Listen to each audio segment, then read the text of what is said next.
The red sun of Kepler 442b cast long shadows across the rocky surface as the human transport ship New Seoul approached the mining station. Inside the ship, Kim Tae-ho wiped sweat from his forehead as he checked the engine readings one more time. Something was wrong. The quantum drive was making sounds it should not make. "Do-yoon, come here quickly," Tae-ho called to his young apprentice. Yoon was only 22 years old, but she had the best ears for engine problems he had ever seen. She could hear trouble before the computers even noticed it. Yoon rushed to the engine room, her tool belt jingling as she moved. "What is it, Teacher Kim?" she asked, using the respectful title she always used for her mentor. "Listen to this," Tae-ho said, pointing to the massive quantum drive that powered their ship. The drive was as big as a small house and normally hummed with a steady, peaceful sound. But now it was making clicking noises like an old clock that was about to break. Yoon put her ear close to the metal surface. Her face went pale. "Teacher, this sounds very bad. The quantum matrix is not stable." Before Tae-ho could answer, the ship shook violently. All the lights went out for 3 seconds, then came back on with a dim red glow. The emergency alarm started screaming throughout the ship. Captain Park Hyung-woo's voice came over the speaker. "System, all crew to emergency stations. Engine room, report status immediately." Tae-ho grabbed the communication device. "Captain, we have a serious problem. The quantum drive is failing. I need to shut it down now before it causes more damage." "How long until you can fix it?" the captain asked. His voice was tense. Tae-ho could hear the worry. "I do not know yet, Captain. Give me 10 minutes to see what is broken." The ship shuddered again, and this time the artificial gravity flickered. For a moment, Tae-ho felt his feet leave the floor. Then gravity returned, with a thump that made his knees hurt. "Shutting down the drive now," Tae-ho announced. He pulled the big red lever that would stop all power to the engines. The humming stopped completely. The ship was now floating dead in space, using only backup power for life support. Yoon was already opening the access panels with her tools. "Teacher, look at this," she said, her voice full of shock. Tae-ho crawled into the tight space beside her. What he saw made his heart sink. The quantum matrix crystals were cracked. These crystals were the heart of the drive system. Without them, the ship could not travel faster than light. Without them, they were stuck. How did this happen? Diane asked. Tae-ho examined the damage carefully. "Cosmic radiation," he said finally. "We must have flown through a radiation storm. The crystals are very sensitive. Even small amounts of the wrong kind of radiation can damage them. Can we fix them?" Tae-ho was quiet for a long moment. This was the kind of repair that most mechanics would say was impossible. The crystals had to be perfectly aligned. Even a tiny mistake would cause the whole system to explode. Most repair stations would replace the entire drive system. That would cost millions of credits and take weeks, but Tae-ho was not most mechanics. He had been fixing ships for 30 years. He had learned from his grandfather, who had learned from his grandfather. 3 generations of mechanics had taught him that any machine could be fixed if you understood it well enough. "Yes," he said finally, "I can fix them. But it will take time, maybe 6 hours, maybe more." Daeun looked worried. "Teacher, we are carrying the diplomatic packages for the Galactic Council meeting. If we are late, it could cause big problems between Earth and the other worlds." Tae-ho nodded. He knew about the cargo. The ship was carrying important peace treaties and trade agreements. These documents had to reach the council station in 3 days, or months of careful negotiations would be wasted. "I know," he said, "but we have no choice. We cannot fly with broken crystals. If we try, the drive will explode and kill everyone on the ship." Captain Park's voice came over the speaker again. "Engine room, we have another problem. Long range. Sensors show unknown ships approaching our position. They will be here in 2 hours." Tae-ho felt his stomach drop. They were in a dangerous part of space. Many different alien species claimed this territory. Some were friendly to humans. Others were not. "Can you identify the ships, Captain?" Tae-ho asked. "Not yet. They are still too far away. But there are At least 5 of them, and they are military vessels. Dian looked at her teacher with wide eyes. What do we do now? Taeho picked up his favorite wrench, an old tool that had belonged to his grandfather. The metal was worn smooth from years of use. He had fixed hundreds of ships with this wrench. Today he would fix one more. We do our job, he said simply. We fix the ship. No matter who comes, no matter what happens, we fix the ship. He began to carefully remove the damaged crystals from their housings. Each crystal was worth more than most people earned in a year. Each one had to be handled with perfect care. One wrong move and the crystal would shatter into useless pieces. Yun watched and learned. This was why she had chosen to be a mechanic instead of taking an easier job in the offices back on Earth. This was real work. Important work. When everything went wrong, when computers failed and automatic systems broke down, it was the mechanics who kept civilization running. As Taeho worked, the ship drifted silently through space. Outside the small windows, the stars looked cold and distant.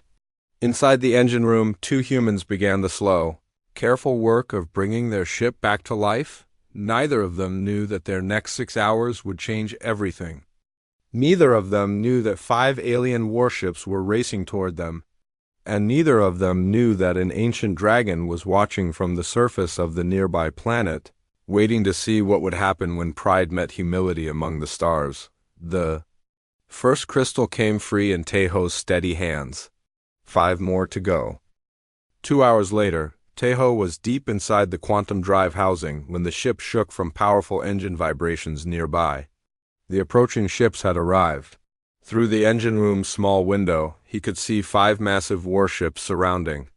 The new Soul, they were sleek and dark with the sharp angles that marked them as hegemony vessels. Teacher Kim, Dayun whispered, those are military ships from the hegemony empire. I have heard stories about them. They think they are better than everyone else. Taeho nodded but kept working on the delicate crystal alignment. He had dealt with hegemony officers before. They were proud and looked down on other species, especially humans. But right now, he had more important things to worry about than alien politics. Captain Park's voice came over the speaker. All crew, we have visitors. A hegemony patrol fleet has found us. Their commander is coming aboard to inspect our ship. Everyone remain calm and be respectful. 10 minutes later, the airlock opened with a loud hiss. Heavy footsteps echoed through the corridors of the new Soul. The footsteps were too heavy to be human. They belonged to someone much larger and stronger. The engine room door slid open. Captain Park entered first, looking nervous. Behind him came the largest alien Taeho had ever seen. The hegemony commander was nearly 8 feet tall, with thick gray skin and 4 arms. His uniform was covered in medals and shiny decorations. His eyes were cold and yellow, like a snake's eyes.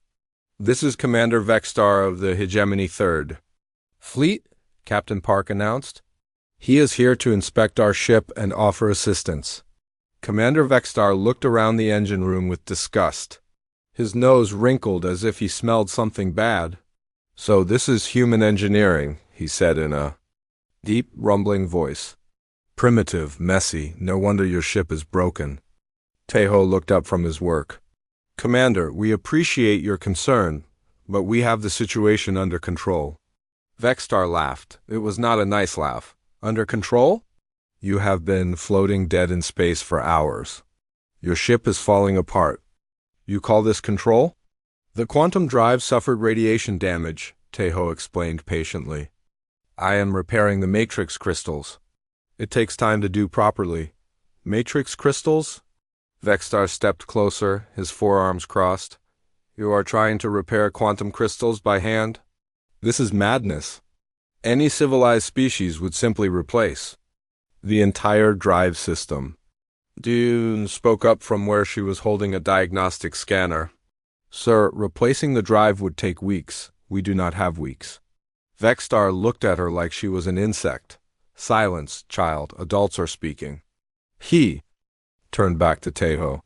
Human, you do not understand. Quantum crystals cannot be repaired. They are too complex, too delicate. When they break, they must be replaced. That is not true, Teho said quietly.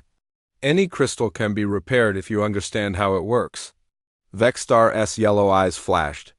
With anger, you dare to lecture me about quantum mechanics? I graduated from the Imperial Academy of Sciences.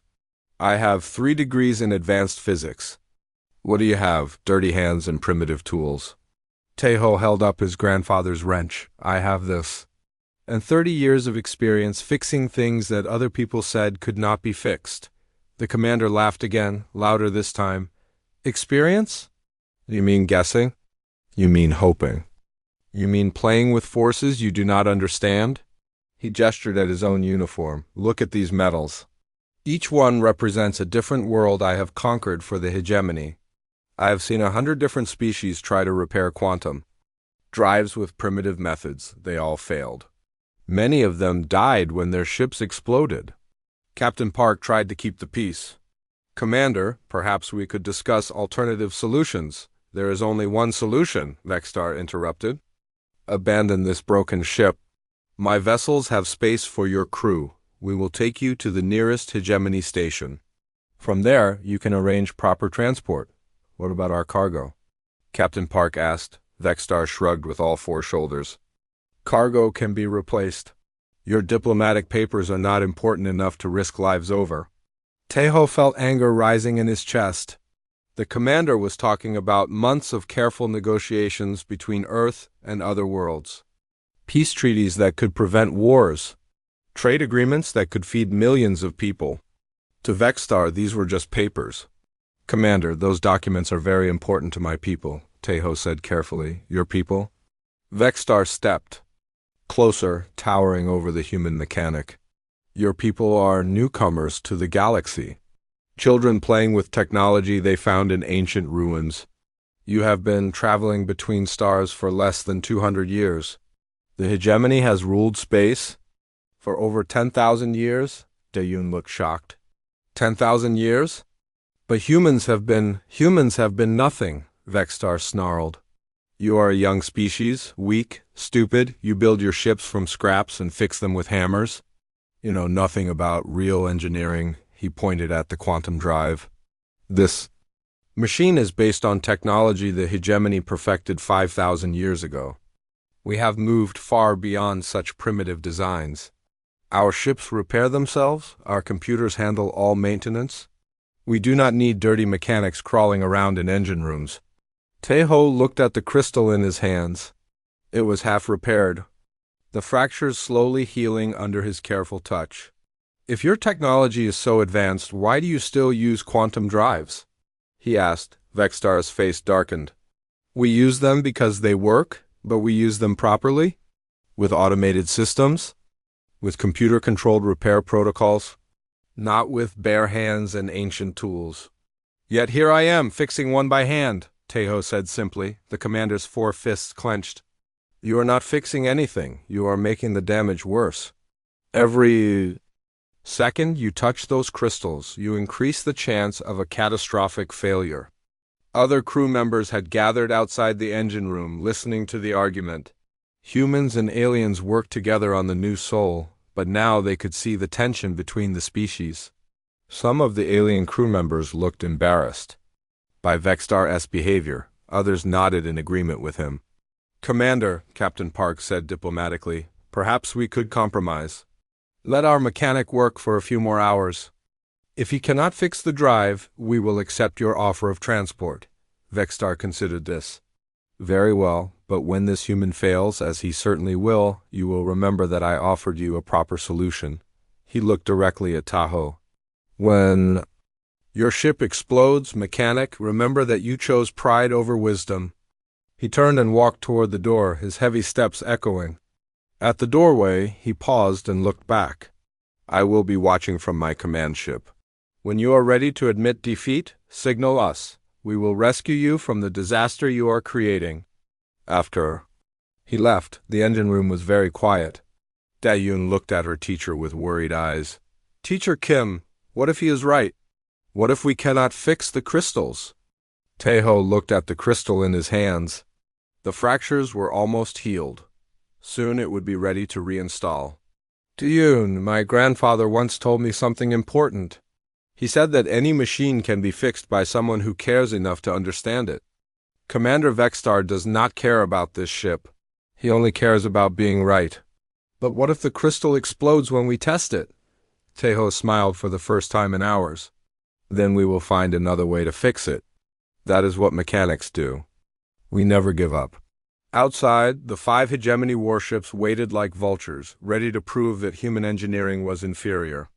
Inside the engine room, an old man and a young woman continued their careful work, unaware that something ancient was stirring on the planet below. Deep beneath the crystal caves of Kepler 442b, something ancient stirred. The voices from the ships above had awakened Elder Kith from 100 years' sleep.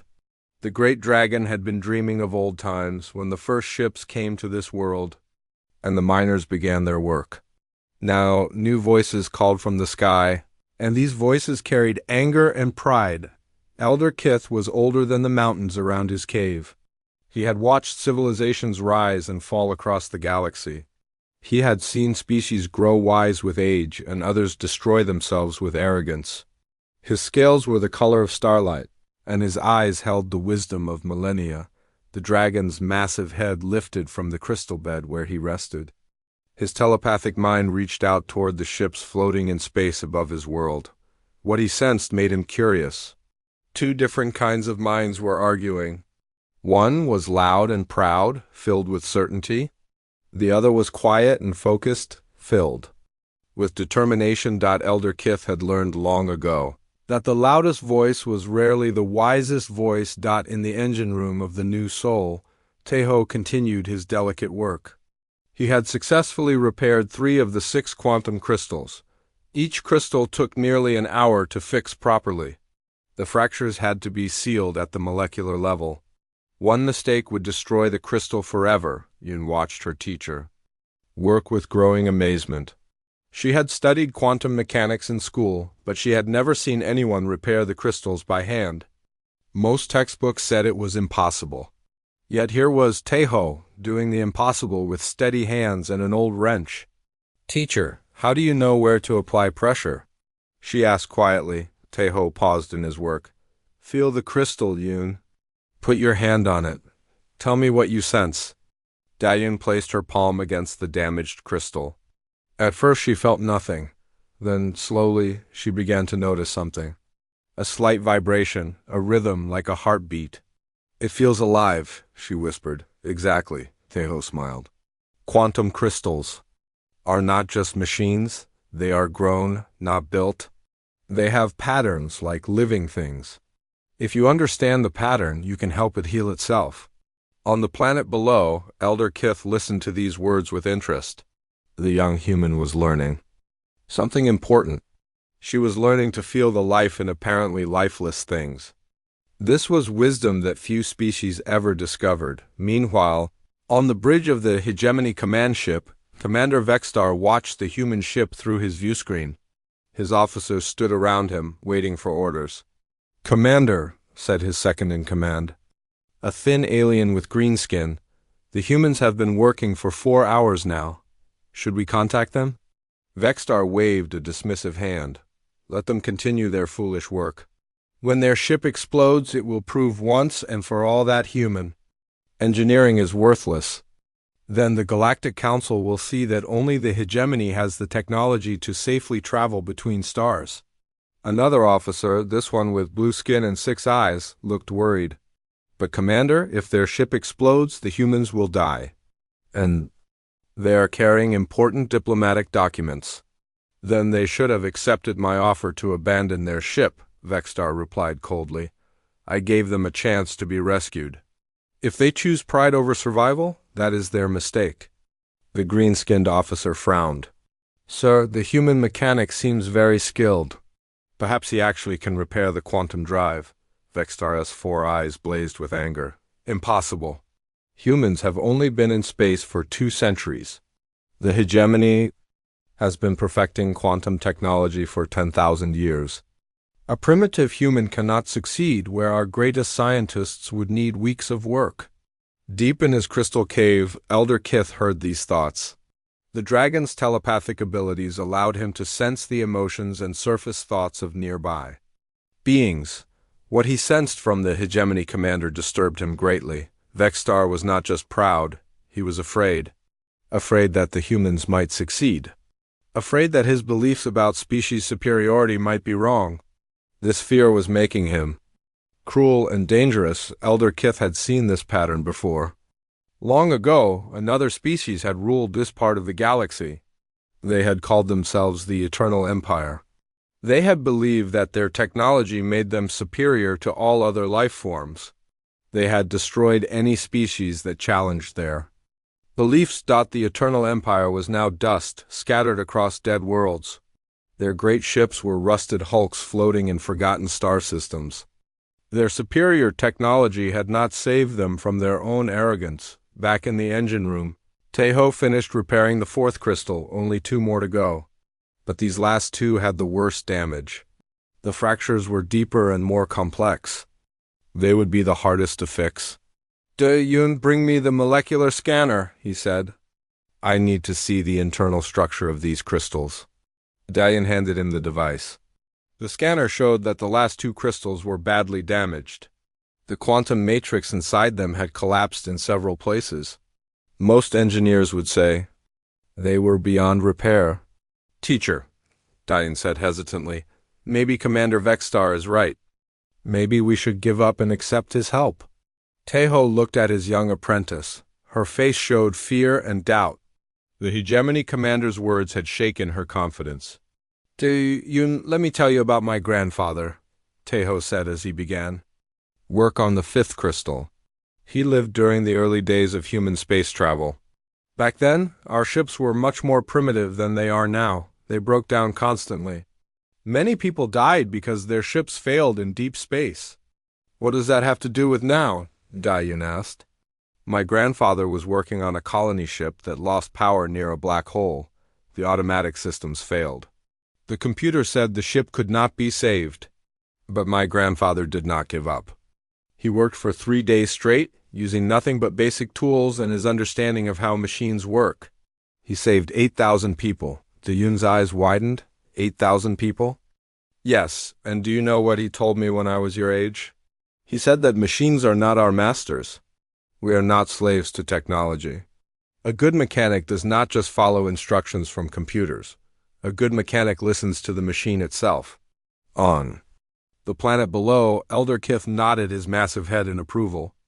The old human understood something that the hegemony commander did not. Technology was a tool, not a master. Those who forgot this lesson always fell to those who remembered it. The dragon began to move through his crystal cave. His enormous body, nearly as large as a spaceship, glided silently between the glowing crystals. He had decided to watch this contest more closely. Something important was happening here. Something that might affect the future of many species. Elder Kith reached the cave entrance and looked up at the night sky. The ships floating above his world were tiny points of light, but his ancient eyes could see them clearly. He could sense the thoughts and emotions of everyone aboard those ships. The human mechanic radiated calm determination. His young apprentice was learning to overcome her fear. The ship's captain was worried but hopeful. The other crew members were divided between doubt and faith. And from the hegemony ships came waves of arrogance, impatience, and hidden fear. Elder Kith settled himself at the mouth of his cave to watch. He had witnessed the rise and fall of many civilizations. Tonight, he might witness the moment when a new balance of power began to shift in the galaxy. In the engine room, Tejo completed the 5th crystal repair. 1 more to go. The hardest. 1. The crystal that would determine whether they lived or died. "Yun," he said quietly. "Are you ready to help me with the final repair?"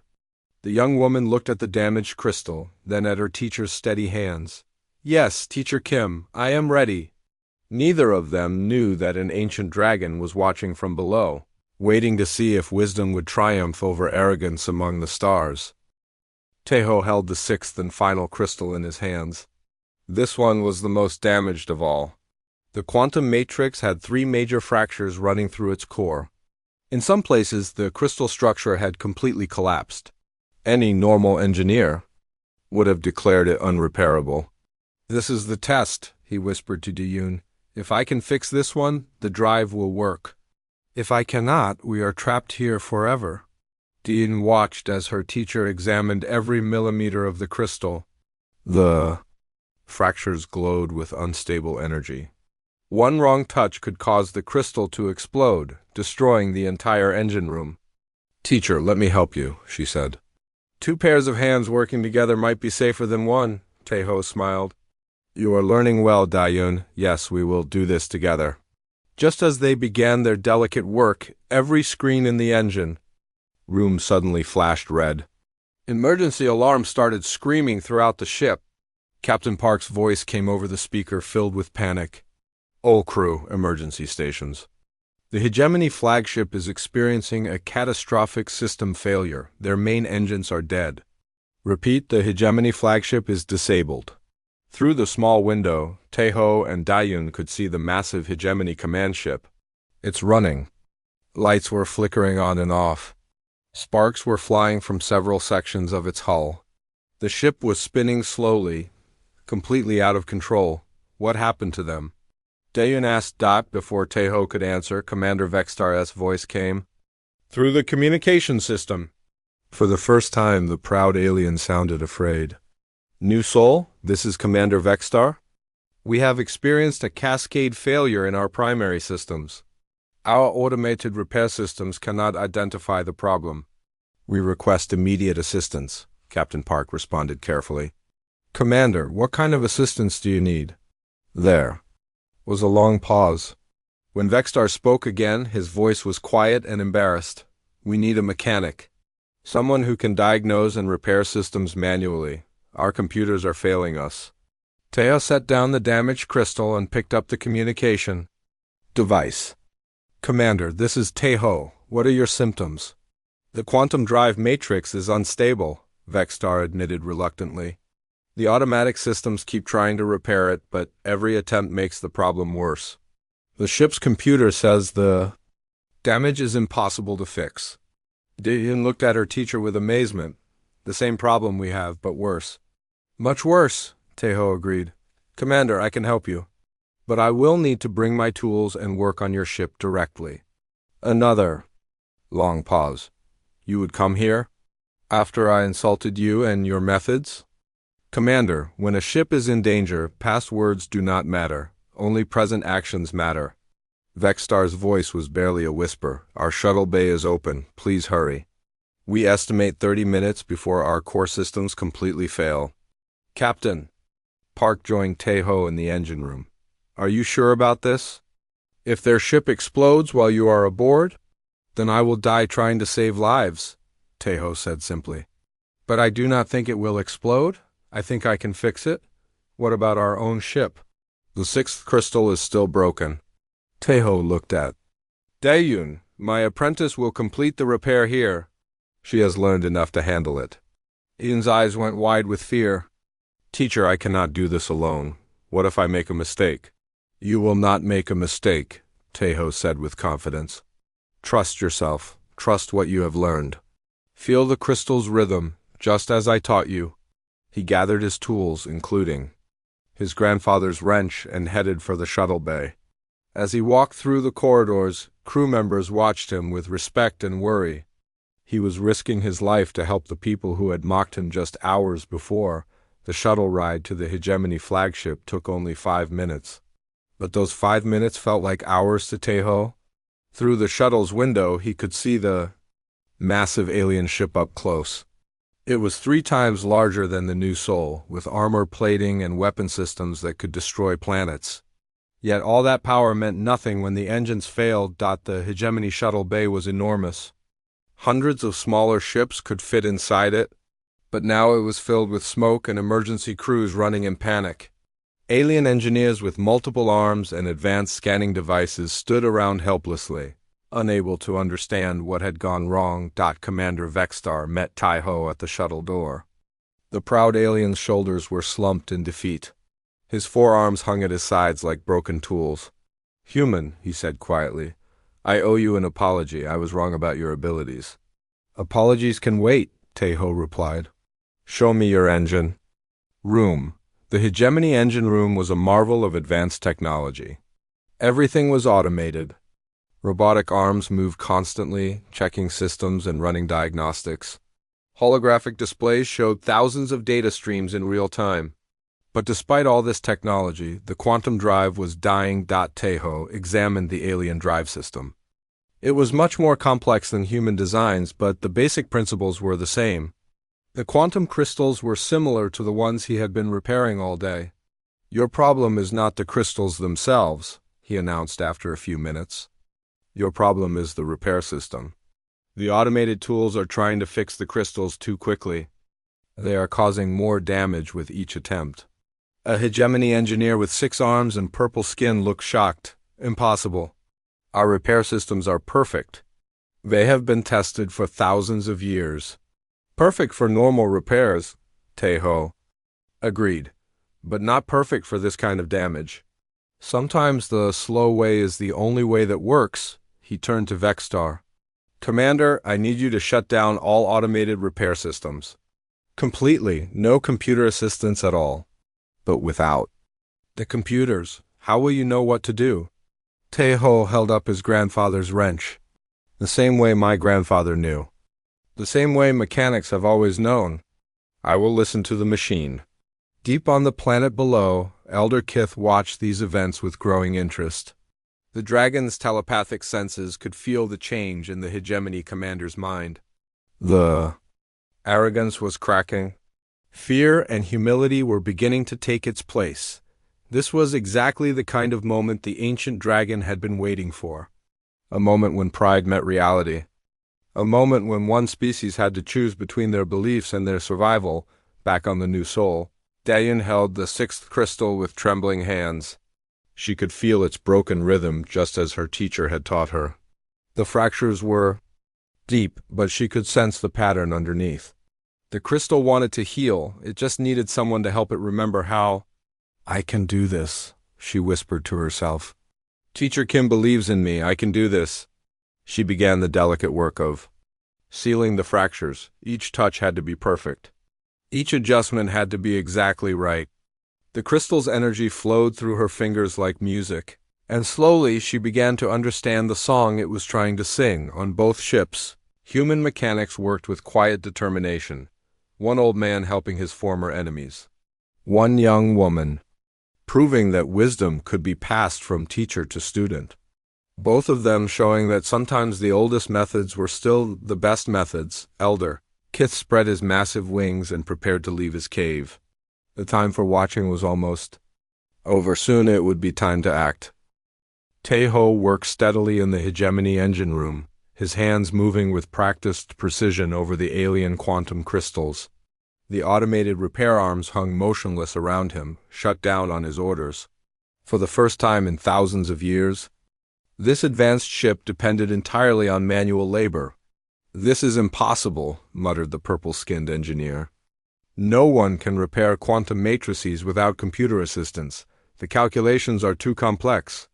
I am not doing calculations, Taeho replied calmly. I am listening. Commander Vexstar watched in amazement as the human mechanic worked. Taeho did not use any of the sophisticated diagnostic equipment surrounding him. Instead, he placed his ear against the crystal housing and listened to sounds that the Hegemony instruments could not detect. There, Taeho said, pointing to a specific section. The resonance frequency is wrong in this area. The crystal is trying to vibrate at its natural rate, but something is blocking it. He carefully opened the housing and examined the crystal. Inside, it was twice the size of the crystals in human ships with a more complex internal structure. But the principles were the same. Commander, your automated systems have been trying to force the crystal to work at the wrong frequency. Each repair attempt pushed it further from its natural rhythm. Vexstar's 4 eyes widened. But our computers calculated the optimal frequency. They have never been wrong before. Computers can only work with the information they are given, Taeho explained. But quantum crystals grow in different conditions. Each one has its own unique signature. Your computers assumed all crystals are identical. They are not. Meanwhile, on the new Sol, Yun was making remarkable progress with the sixth crystal. She had sealed 2 of the 3 major fractures. The crystal's energy pattern was becoming stronger and more stable with each repair. "Come on," she whispered to the crystal. "Show me where it hurts. Help me understand." As she worked, she felt a strange sensation. It was as if something very large and very old was watching her. The feeling was not frightening. Instead, it felt protective, like a grandfather watching a grandchild take her first steps deep below the planet's surface. Elder Kith was indeed watching. But now the ancient dragon was doing more than watching. He was rising, the great dragon's massive body moved through the crystal caves with surprising grace. Each step made the ground tremble slightly. His telepathic mind reached out to touch the thoughts of everyone in the ships above. From Teho, he sensed calm determination and genuine care for all life, even those who had insulted him. From Dayun, he felt the joy of learning and the courage to attempt something difficult. From the human crew, he sensed hope and pride in their mechanic. From Commander Vextar, the emotions were more complex. The hegemony officer was experiencing something he had never felt before. True humility. For the first time in his life, he was completely dependent on someone from a species he had considered inferior, but from the other hegemony officers, Elder Kith sensed danger. They were angry and embarrassed. Some of them believed that accepting human help was a sign of weakness. They were planning something that could destroy the fragile peace beginning to form between the species. Elder Kith had seen this pattern many times before. Pride and prejudice were like diseases that infected entire civilizations. Left untreated, they always led to violence and destruction. The dragon reached the surface of the planet. He emerged from a massive crack in the crystal cliffs, his body flowing like liquid starlight. When he stood at his full height, he was larger than most buildings. His scales reflected the light from the ships above, creating patterns of silver and gold across his ancient hide. For a moment, Elder Kith simply stood and observed. The 2 ships hung in space like toys, their occupants unaware that they were being watched by a being older than their civilizations. On the hegemony flagship, Teho had successfully repaired 3 of the 4 damaged crystals. The ship's power was beginning to stabilize. Emergency lights stopped flashing. The dangerous spinning motion was slowing down. "Remarkable," breathed the 6-armed engineer. "How did you know exactly where to apply pressure?" "Experience," Teho said simply. "And respect for the crystal's natural properties." Commander Vextar stepped closer. "Human, Teho, I must ask you something. Why are you helping us? After the way I treated you, after the insults I spoke, why did you risk your life to save my ship?" Teho paused in his work. "Commander, do you have children?" "Yes, 2 daughters back on my homeworld." "If your daughters were in danger, would you ask who their father was before you helped them?" Vextar was quiet for a long moment. "No, I would help them because it was the right thing to do." "That is why I am here," Teho said. "Because it is the right thing to do." At that moment, every screen on both ships suddenly activated. The view screens showed the same image, the surface of the planet below. But something impossible was happening on that surface. Elder Kith was rising into the sky, the ancient dragon's massive wings spread wide, each one the size of a city block. He rose slowly, majestically, his telepathic voice reaching into the minds of every person on both ships. "I am Elder Kith," the voice said, deep and ancient as the stars themselves. "I have watched your species for many years. Today I have seen something that required my attention." On both ships, crews stood frozen in amazement. Most had heard stories of the ancient dragons, but few believed they were real. Now one of these legendary beings was speaking directly to them. "Commander Vextar of the Hegemony," Elder Kith continued. "For years you have believed that your technology makes you superior to other species. You have taught your crews that automated systems are always better than manual skill. You have mocked those who work with their hands." Vextar felt the dragon's telepathic gaze focus on him. It was like being examined by a cosmic force that could see into his very soul. "But today, when your perfect technology failed, who saved you?" The human you called primitive? The mechanic you said was worthless. The species you claimed was inferior. The dragon's attention turned to Taeho. And you, human mechanic. When faced with cruelty and insults, you chose compassion. When offered revenge, you chose mercy. You have shown the true strength of your species. Elder Kith's massive head turned toward the new soul. Young Yun, you have learned well from your teacher. Complete your work. Trust in what you have learned. On the human ship, Dayun felt a wave of confidence flow through her.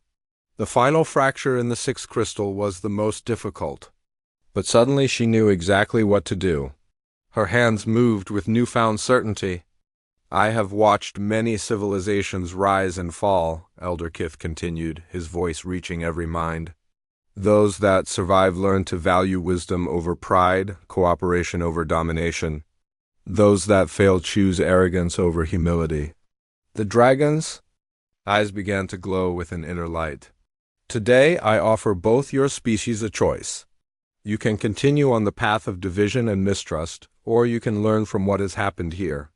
The choice is yours? But know this, Elder Kith's voice grew deeper, more powerful.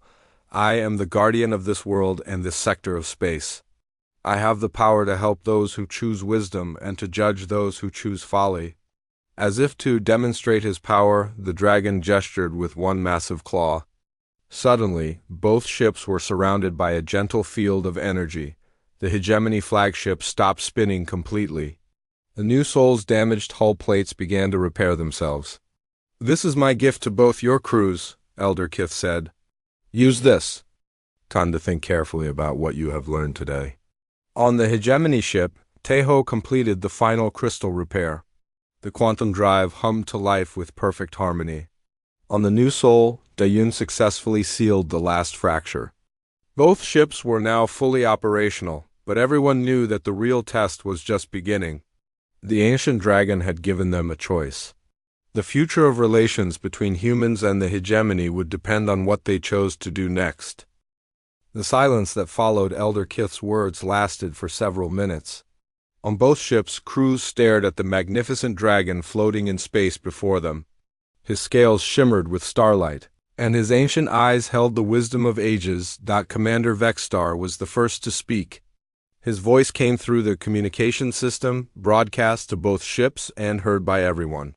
Elder Kith, he said, his four voices trembling with emotion, I have been a fool. I let pride and prejudice blind me to the truth. The human mechanic. Taeho has shown me what real strength looks like. It is not the strength of superior weapons or advanced computers. It is the strength of character. The hegemony commander turned to face his own crew. For too long, we have believed that our technology makes us better than other species. Today I learned that technology without wisdom is worthless. Automation without understanding is weakness, not strength. Some of his officers looked uncomfortable. The purple-skinned engineer stepped forward. Commander, surely you do not mean to change thousands of years of hegemony policy based on one incident? Vexstar's yellow eyes flashed, but this time with determination rather than anger. Engineer Krextol, this was not just one incident. This was a revelation. When our perfect systems failed, we were helpless. Without the help of someone we considered inferior, my ship and crew would have died. He turned back to the communication system. Taeho, you saved our lives. But more than that, you saved our honor. You showed us that true superiority comes from helping others, not from putting them down. On the new soul, Taeho listened to these words with a mixture of relief and sadness. Relief that the hegemony commander had learned something important. Sadness that it had taken a near disaster to teach such a simple lesson. Commander Vexstar, Taeho replied, I did nothing special. I simply did what any mechanic would do. A broken ship is a broken ship, no matter who owns it. Dayan, still holding the perfectly repaired sixth crystal, spoke up for the first time. Elder Kith, may I ask you something? The ancient dragon's massive head turned toward the human ship. Speak, young one. Did you cause both ships to break? Down at the same time? Was this all a test? Elder Kith's rumbling laugh filled the space around both ships. You are wise to ask such questions, Dayun. Yes, I influenced both ship systems, but I did not break them. I simply encouraged existing problems to reveal themselves at the right moment. The dragon's expression grew serious. For months, I have watched the growing tension between humans and the hegemony. I have seen how pride and prejudice were leading both species toward conflict. Something needed to happen to change this path. Captain Park joined the conversation from the New Souls Bridge. Elder Kith, what would have happened if we had failed? If Teho could not repair the ships? Then both crews would have learned different lessons, the dragon replied. Lessons about the consequences of arrogance and the value of cooperation. But I believed in the wisdom of your mechanic and the potential of your apprentice. I was not disappointed. Suddenly, a new voice cut through the communications. It was cold and angry, coming from one of the other hegemony ships. This is Admiral Zexmar of the Second Fleet, Commander Vexstar. You are hereby relieved of command for showing weakness in front of inferior species.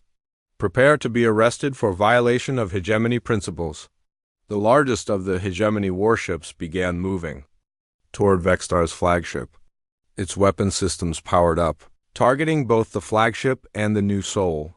Elder Kith's eyes began to glow with dangerous light. Admiral Zexmar, you did not listen to my words. You choose the path of arrogance over the path of wisdom. I choose the path of hegemony superiority, the Admiral replied defiantly. We do not take orders from ancient myths or primitive humans. Surrender now or be destroyed. What happened next would be remembered in the histories of both species for thousands of years. Elder Kith spread his massive wings and flew directly toward the Admiral's ship. As he approached, the dragon's body began to glow with the same energy that powered the quantum drives. The Admiral's weapons fired, but the energy beams simply passed through the dragon without effect. Elder Kith landed on the hull of the Admiral's ship. His claws, each one the size of a shuttle, gripped the metal as if it were soft clay. His telepathic voice spoke directly into the mind of every person aboard that ship. Admiral Zexmar, you have chosen poorly. Your crew will be given a chance to choose differently. The dragon's power flowed through the ship's systems. Every weapon went offline. The engines stopped working. Life support remained functional, but everything else shut down completely. Inside the ship, the Admiral's crew faced a choice. They could continue following an officer who valued pride over lives, or they could choose a different path. One by one, the crew members made their decision. They removed the Admiral from command and announced their surrender to Elder Kith. We choose wisdom, their new leader announced. We choose cooperation over domination. Elder Kith released his grip on the ship and flew back to his position between the two fleets. Good, this is how civilizations grow. Through choice, not force. The dragon turned his attention back to Commander Vexstar. Commander, your superiors will not be pleased with what has happened here today. Are you prepared for the consequences? Vexstar straightened his shoulders. Elder Kith, for the first time in my life, I am prepared to do what is right instead of what is expected. If that brings consequences, I will face them. You will not face them alone, Elder Kith said. He gestured with one claw, and the space around all the ships shimmered. When the shimmer faded, 3 more ships had appeared. These ships were unlike anything the humans or hegemony had ever seen. They were made of the same crystal material that lined Elder Kith's caves. These are the ships of the Drakmor Council, Elder Kith explained. We are the guardians of this part of the galaxy. We have watched and waited for the younger species to learn wisdom. Today, that learning has begun. The largest crystal ship opened a communication channel. Commander Vexstar, you and your crew are invited to join the Drakmor Defense Force. Your duties will be to protect peaceful species and promote cooperation between worlds. Vexstar looked around at his crew. Many of them nodded eagerly. The idea of serving a higher purpose, of protecting rather than conquering, appealed to them. We accept, Vexstar said. Elder Kith turned to the New Soul. Teho, Dayun, your skills are needed by the Galactic Engineering Council. They require mechanics who understand both technology and wisdom. Will you accept this honor? Teho looked at his young apprentice. Daeyun's eyes were shining with excitement and possibility. We accept, Teho said, but we have one condition. We want to work with our new hegemony friends. Human and alien engineers working together. It shall be as you wish, Elder Kith. Agreed. As the formal ceremonies concluded, Captain Park managed to deliver the diplomatic documents on time. The peace treaties and trade agreements were signed at the Galactic Council, creating new bonds between Earth and dozens of other worlds. Admiral Zexmar was stripped of his rank and sent to a remote colony world to think about his choices. His crew, however, were welcomed into the new cooperative fleet with honor. Commander Vexstar became one of the most respected officers in the Drakmor Defense Force. He never forgot the lesson he learned from a human mechanic with dirty hands, and an old wrench. Yun grew up to become one of the galaxy's greatest engineers. She founded schools that taught both human intuition and alien technology. Her students, both human and alien, learned to listen to machines the way Tahoe had taught her. He continued fixing ships, one crystal at a time, but now he fixed them all across the galaxy, bringing different species together through the universal language of broken machines and patient repair. Elder Kith returned to his crystal caves, satisfied that he had planted the seeds of a better future. But he remained watchful, ready to emerge again if wisdom needed defending against arrogance. The mining colony on Kepler 442 became a symbol of cooperation between species. The crystal caves were declared a sacred site, protected by beings from a dozen different worlds. And sometimes late at night, miners would see a massive shadow moving through the crystals below. They would hear the whisper of ancient wings and know that Elder Kith was still watching, still protecting, still ensuring that the lessons learned that day would never be forgotten. The universe was a little wiser, a little kinder, because one human mechanic chose to help his enemies, and one ancient dragon chose to teach both sides the difference between true strength and mere power. In the end, instant karma had delivered justice. Pride had fallen, wisdom had risen, and the galaxy was better for it.